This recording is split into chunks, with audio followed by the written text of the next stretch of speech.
I would like to introduce our afternoon keynote speaker. We've had some great sessions today. Pamela Lane is the Deputy Secretary of the Health Information Exchange at the California HHS agency.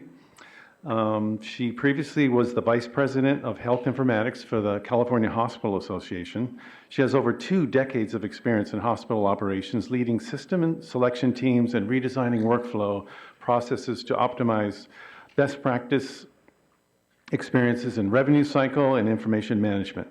She's a veteran of the U.S. Navy. I've been in the Navy myself, having served as both a care provider, hospital corpsman, and a commissioned line officer.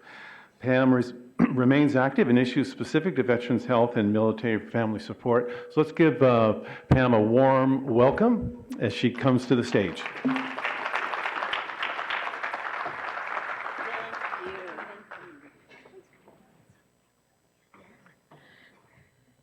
Hi, everyone. It's always great. I just said to Jim, it's always great to be in Southern California. I don't get down here as often as I would like. It's a killer when you have to get up at 3 o'clock in the morning to catch those flights out of Sacramento. So we're going to have some fun because it is always difficult to be the after lunch speaker because I know you're probably thinking the same thing I am, which is I really would like to have a nap right now.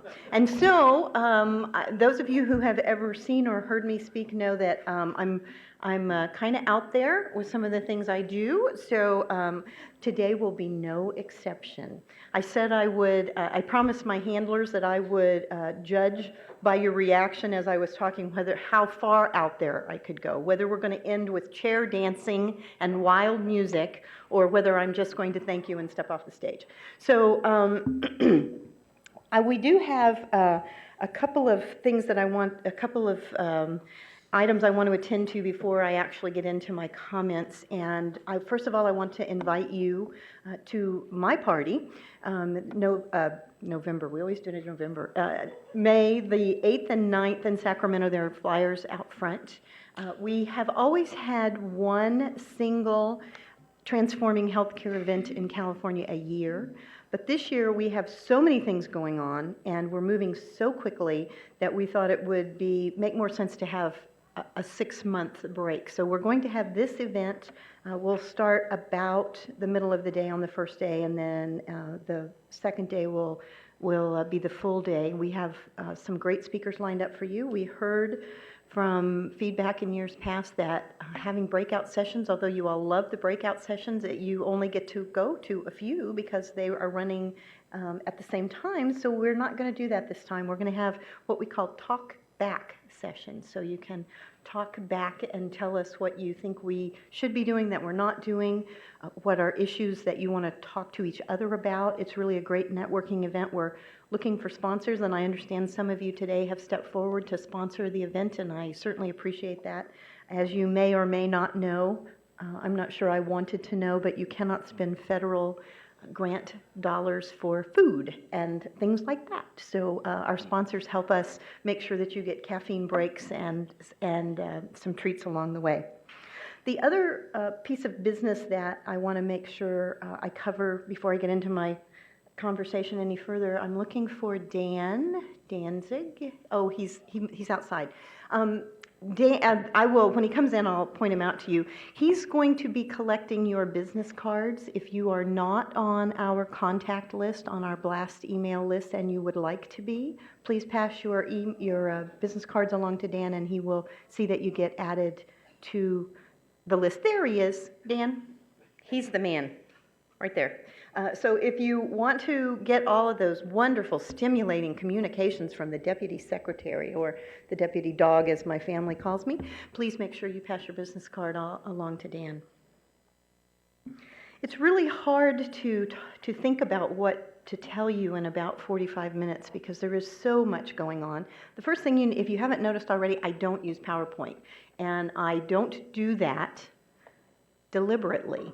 The first time I ever spoke as the Deputy Secretary, I said I don't use PowerPoint, and the room burst out into applause, and I said, okay, I'm never using PowerPoint again. So I've stuck with that, and so I tend to do an extemporaneous sort of standing comedy act, as it were, sometimes, but there is a lot going on, and we have as you've heard throughout the day, both from Dr. Kaiser, our programmatic partner at agency, and from your other speakers, this is, I think the best way to sum it up is if this were easy, it would already be done.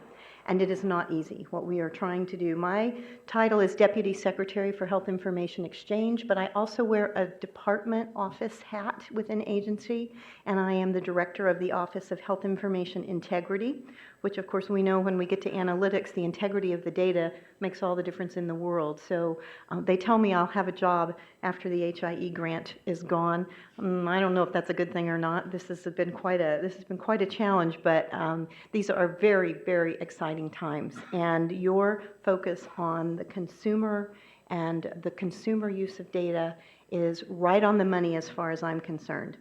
I think it's important to remember that the money that we're talking about, the $39 million roughly that California initially received just specifically for HIE, was intended to be stimulus money. It was never intended that that amount of money or the amount of time that this money would cover would solve the problems. It was not solution money, it was stimulus money. And what we have tried to do very robustly in California is allow for HIE to be stimulated through the use of those funds. I thought about how to title what I was going to talk about today, and what I came up with was Themes, Dreams, and Goals. Because California has been talking about and engaged in, at some level and in particular geographic areas in our state, in HIE for long before the ARA stimulus dollars came around. And we now are evaluating where we are and where we want to be on a new 10-year plan that was developed and signed by the governor last December. The Let's Get Healthy California program is a 10-year plan that has to do with exactly what you've been talking about all through the day today. And that is, first of all, having data that is embedded in integrity, and then being able to perform analytics on that data to then be able to determine how and where and by what means to improve the health of Californians.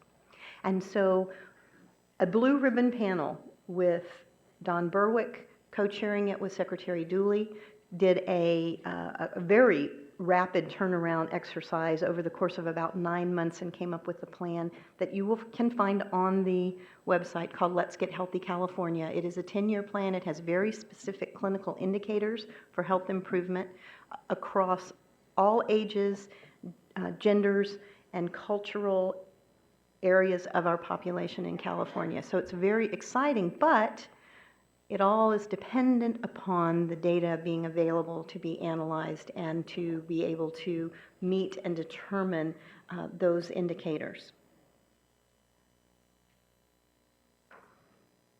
So this is not intended to be a flash in the pan. Yes, our federal dollars go away in about a year, but the efforts will not. And as the group that I sat in on right before lunch, the HIE group, heard, this really is going back to Business and Marketplace Dynamics 101. We know in any new area of development in society, there will be those who remain in the marketplace, and there will be those who do not remain in the marketplace long term. And Will Ross shared with us some data specific to a success, or conversely, the failure rate, as it's expected to go over the next few years. And I think that the graphics and the information that you've seen on your PowerPoints really have been hitting that nail right on the head.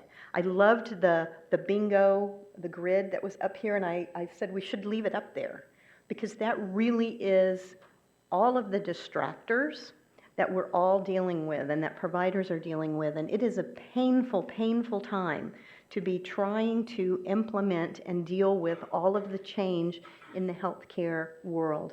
Now, my background is I'm a registered health information administrator. Some of you would know me as the geek coder in medical records. That's where I came from, that's what I do, and just ICD-10 alone is enough to put absolute fear into my heart. Putting that on top of everything else that providers are being tasked with is incredibly overwhelming at this point in time. So what are we doing at the state level? And what are we looking at the state level? What are we focused on? Well, obviously, we have a wrap-up of a huge federal grant to perform.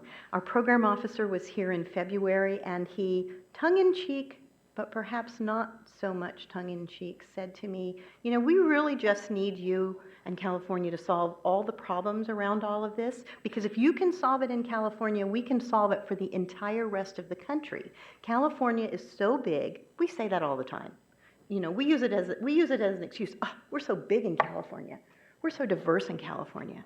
Well, we really, really are. And we are the ones who really stepped away from the expected behavior of one single statewide HIE, which is what was expected when this program started, and said, no, that's not going to work for California. We already have activities bubbling up, and we don't want to stop those. But we've kind of taken the heat from Washington all along because we weren't playing the way they wanted us to play. They wanted us to be like Vermont. And they told us, they said that to me one time, you know, if you could just be like Vermont.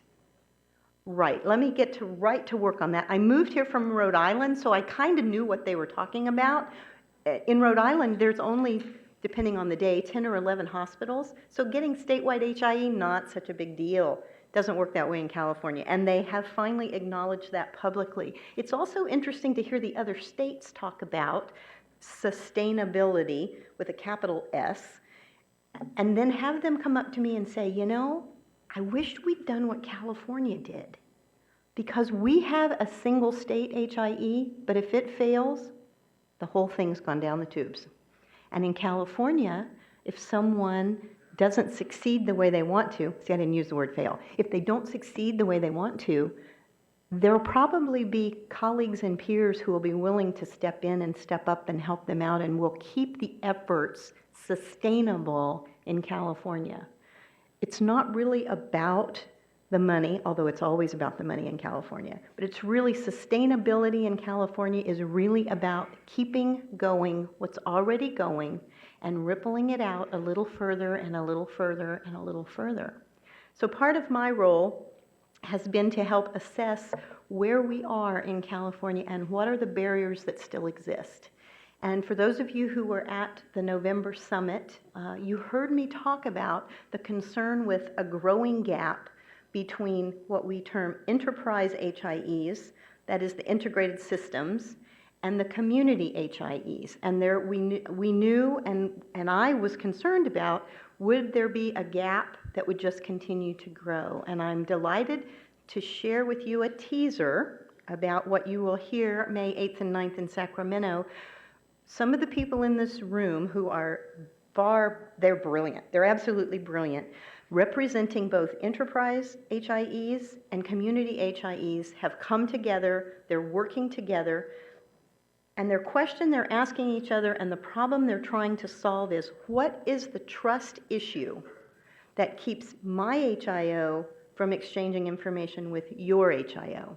So they are working on determining some minimal acceptable standards, tools, products that will facilitate trust and have that exchange flow freely between HIOs. Because we have about 24 HIOs in some level of development, active or planning or close to it or pilot, or they self-determine their descriptor.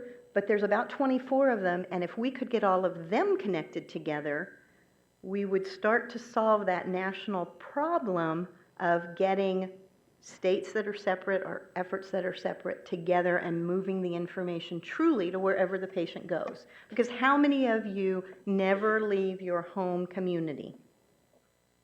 This doesn't happen. You're going to move, and you're going to move not only around California, but you're also going to move, take a vacation perhaps in Nevada or Arizona. And so we have also been engaged simultaneously in some work that I believe Dr. Kaiser might have mentioned this morning, the Western States Consortium. And that effort is about moving information across state lines. And we have some actual live data moving between California and Oregon. And people said it couldn't be done because who would want to exchange information with California? They have really crazy privacy laws in California, and so I wouldn't really want to do business there, but we've gotten around that, and we are working on governance modeling and efforts around interstate exchange. Trust continues to be an issue. We focused initially, and I'll take you back, go back to when I didn't have so much gray hair and we were all younger, and we were focused on the trust issues between the patients and their provider and HIE. But what we really have found as we've moved down this road is, yes, that still exists because patients don't really have enough experience yet with HIE to know what it is and to be able to make individual decisions about the trust, because they don't know what it is. We're talking about something that doesn't exist for many of them yet. But we can tackle the trust between HIOs, and so we're focused on that, and we are focused on the trust between states, particularly our neighboring states. There are, help me Karen, there are 5 states now that have signed the MOUs, it's 5 or 6 I think, with us to work on the movement between states. So we have, I'll see if I can remember them all, we have Alaska, Hawaii, Oregon, Utah, Nevada is close to signing if they haven't already signed, in Arizona. So that the name is the Western States Consortium, but interestingly enough, as the rest of the country has watched us, the Western States Consortium now includes Michigan, Florida, Ohio. It must be the western sides of those states, obviously, because they wouldn't be in the Western States Consortium. But they're watching and they're participating, and they're watching and they're anxious to participate. And again, we're trying to solve problems that may or may not be answers available to the rest of the country. One of the things that we didn't focus on early on, because we were focused on your part of the world, was we didn't begin by focusing on what exchange within the Health and Human Services Agency at the state government level is challenged with, and what solutions for that might be. And so now that the ripples have begun more robustly out in the private sector, we're really taking the time to look at what the state's challenges with interoperability are. And I will tell you that they are unbelievable. As someone who came from the private sector, they are absolutely unbelievable. Many of the state systems are very, very old. We have very few of them that are HL7 compliant. This is California. The whole world knows we're broke or close to it just about all the time. So ripping and replacing is not an issue, but we're trying to figure out how we can leverage what's been learned in the private sector and apply it to the government arena. And I'll give you an example of one of the areas that we're focused on. We're focused on it because it tugs at our heartstrings. We're focused on it because it's a very high cost area and has a tremendous societal impact. And that's the issue of foster children and the care for foster children. There are over 62,000 children in the foster care program at any one point in time in California. I had to write my statistics down because I wanted to get them right. It's estimated that 40 to 79% of them, oh, and by the way, their insurance for all of them is Medi-Cal. 40 to 79% of them have at least one chronic condition. 60%, roughly, also have mental health diagnoses.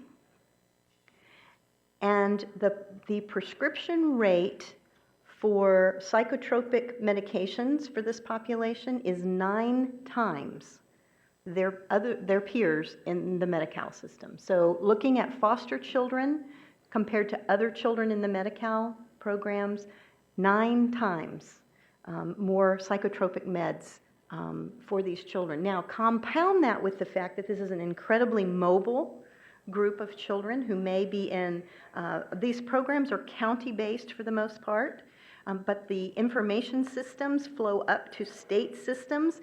We did a data use case for foster children in agency and looked at an inventory of all the systems where data on foster children is maintained. 210 separate data systems within Health and Human Services Agency. I know people are like, they got disgusted faces. They're like, man.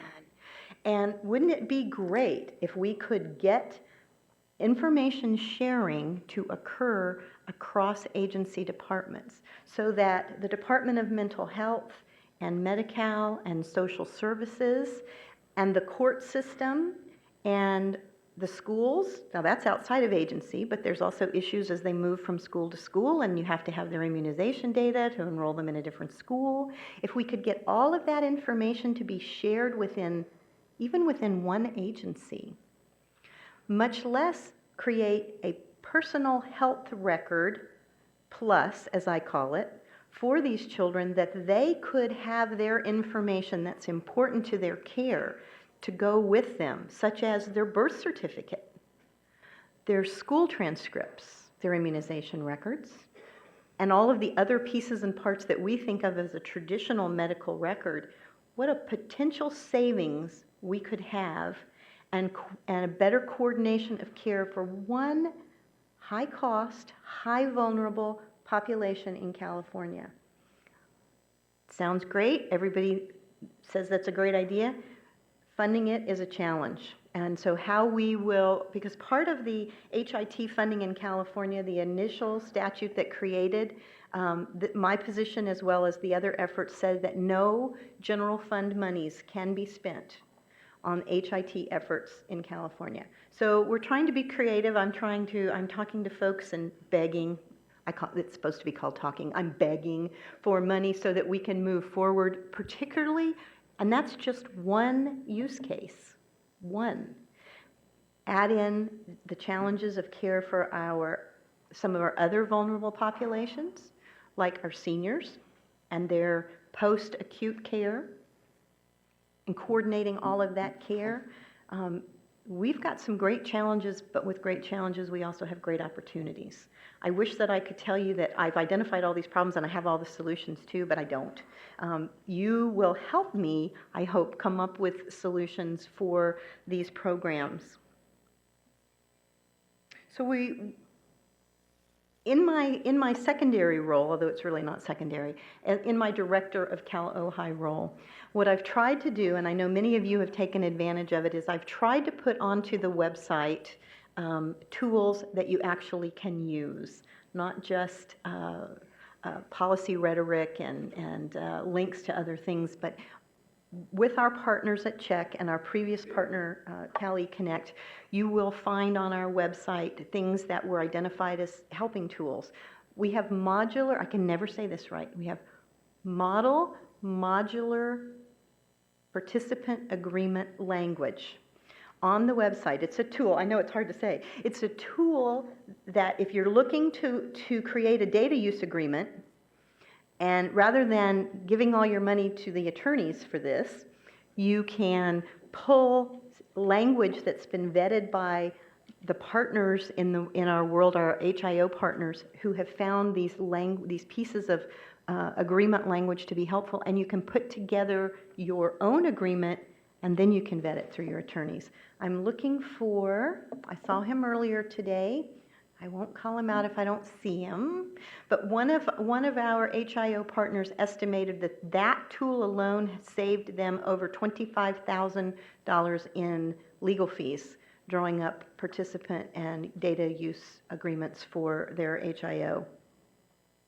We also have, you've heard today about the HIE Ready product that CHEC published for us. Huge, tremendous tool put together at the request of our REC partners, CalHIPSO. Speranza was very instrumental in getting that out there, and that is a tool to help people make decisions about purchasing EHRs. And is the EHR product that they're looking at HIE ready? That would kind of be nice to know if you're going to spend the money. We also have a security assessment tool that is designed to help providers in completing the required security assessment. Doesn't answer questions for them. It is a red light, green light, yellow light tool that tells them as they self-answer questions where they have opportunities for improvement in their security, and then points them to some resources for that. So am I putting you all to sleep? so far? Yeah, everybody's ready for their nap. Our website is called ohi.ca.gov.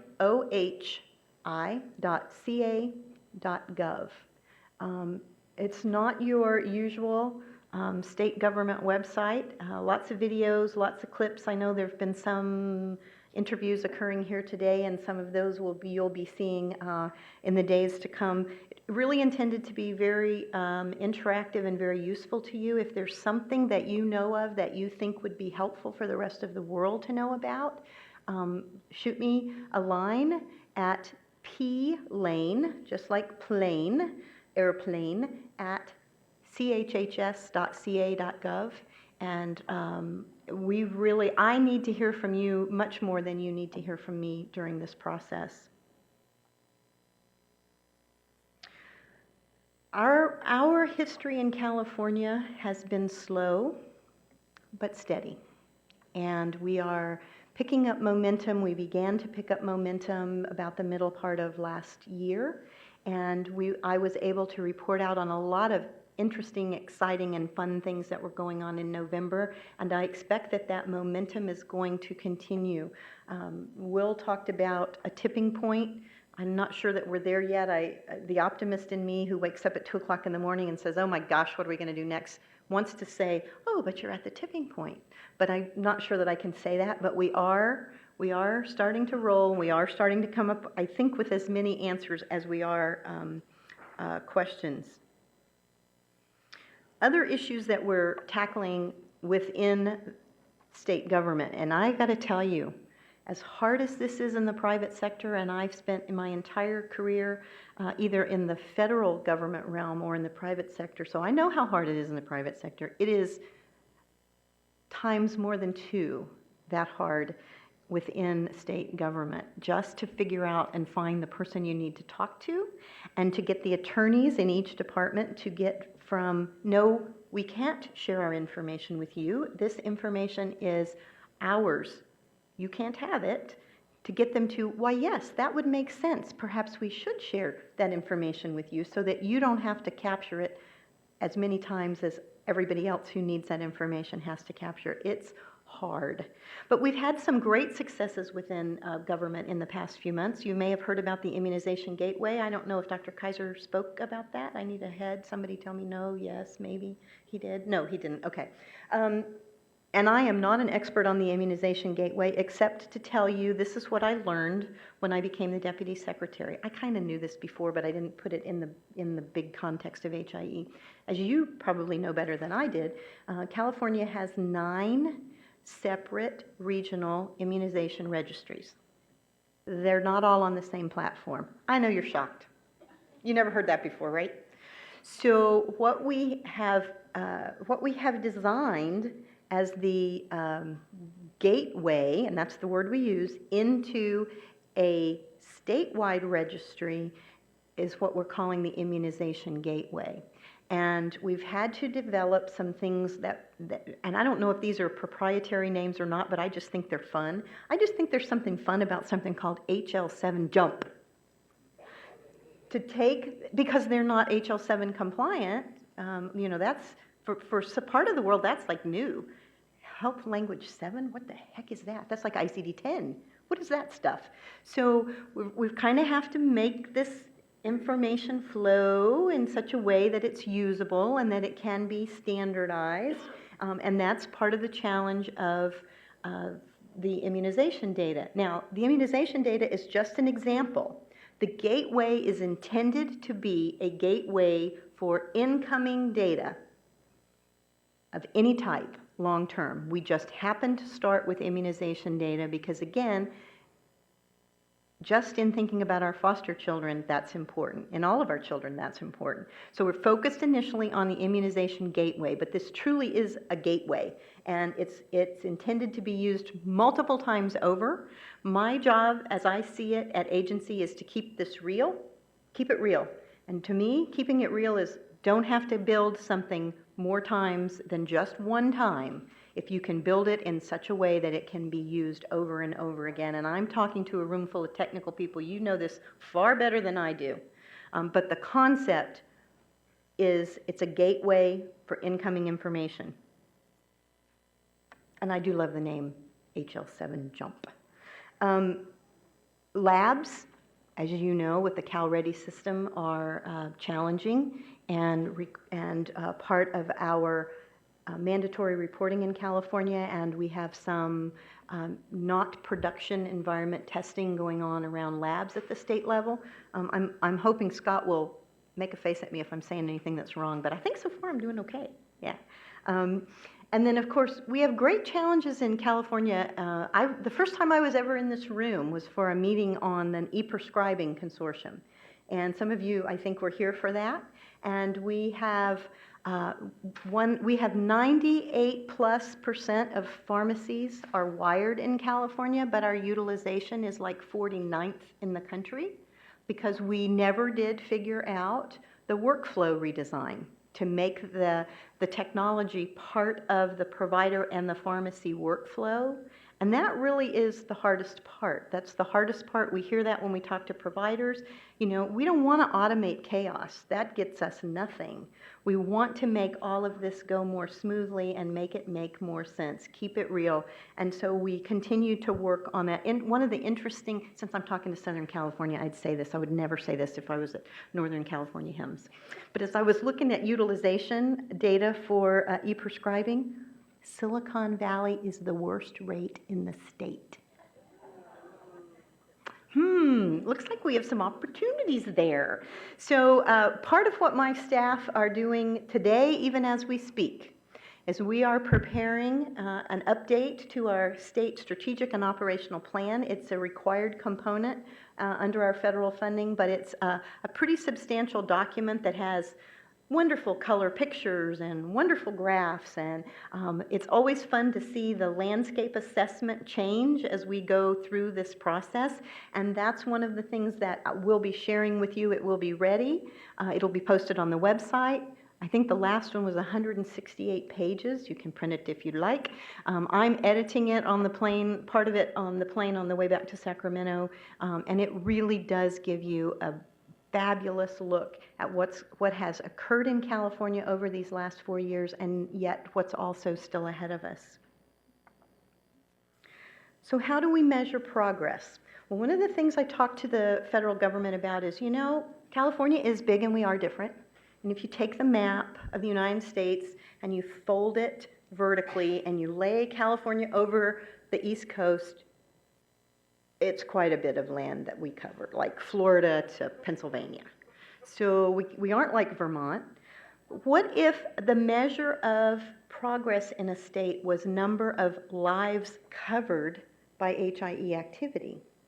Because we know that we have the beginnings, if not the more mature efforts along our urban and coastal areas.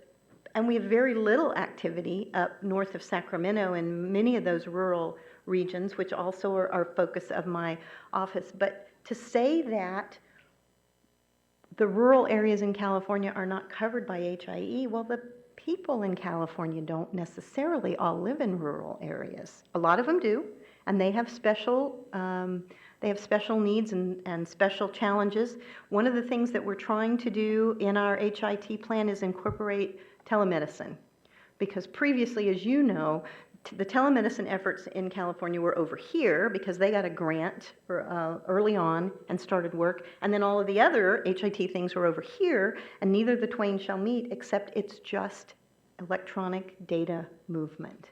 Has the same issues of security, privacy, storage, availability, and all of those things that will make the difference in patient care. And if you live way up in Bray, California, anybody even know where Bray, California is? It's way up there. You probably don't have ready access to specialty care except through telemedicine. And so we need to incorporate that into the entire picture of electronic patient data for coordinating care. So I suggested that to them. They thought that was a good idea. They're not going to change their mind. But I thought it was a great idea, and I still think it's a great idea because we have, between Kaiser,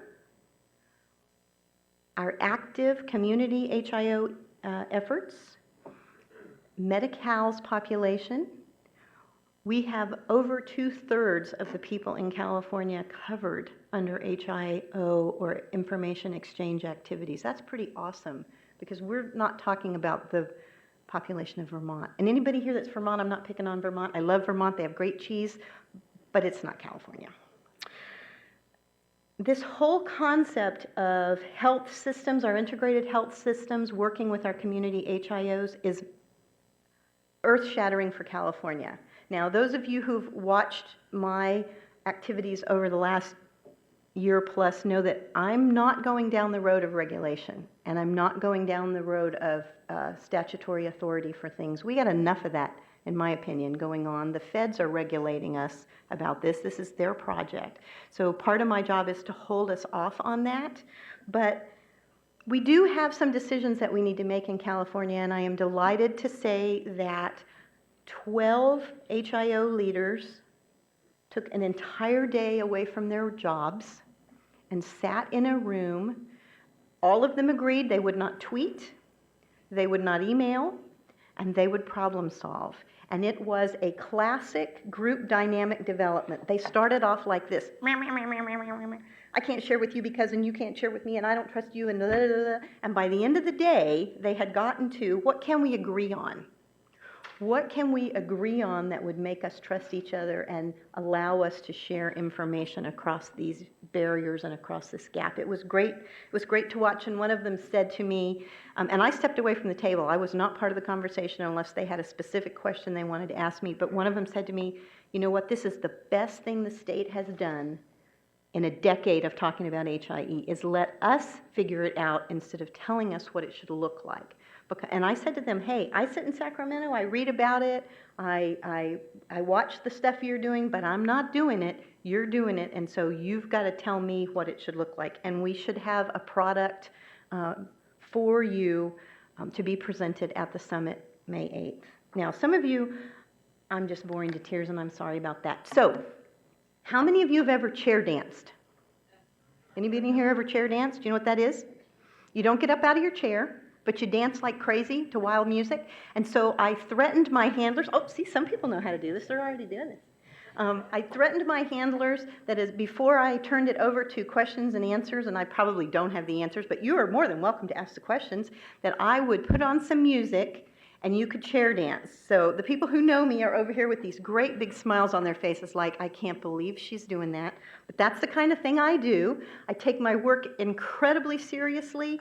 Myself, not so much. So I have a theme song for us, if I can get it to play through my iPhone. So you got to kind of push back from the table a little bit. You got to give yourself a little bit of room. I don't want anybody sitting here with a tie and a suit on and acting like I'm not doing this because this is silly.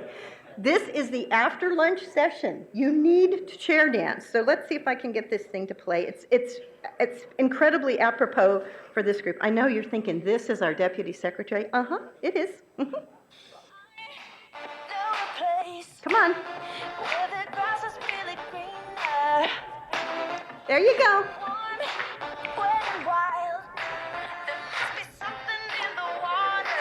I can tell you, no other state HIM chapter is doing this. And some of you are going like, huh?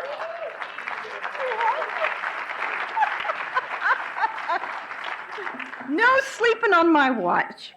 So, okay, and with that, at least I can't get it to shut up now. Wait a minute. Okay, Katie, go to sleep. There we go.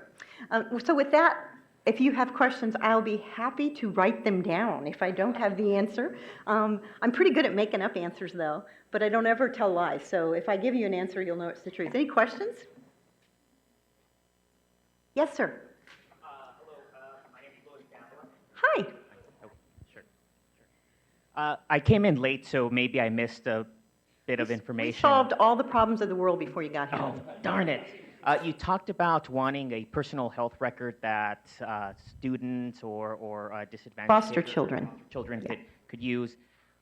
We had that with Google Health, and we've got Health Vault. Can you elaborate on why you think those tools are inadequate?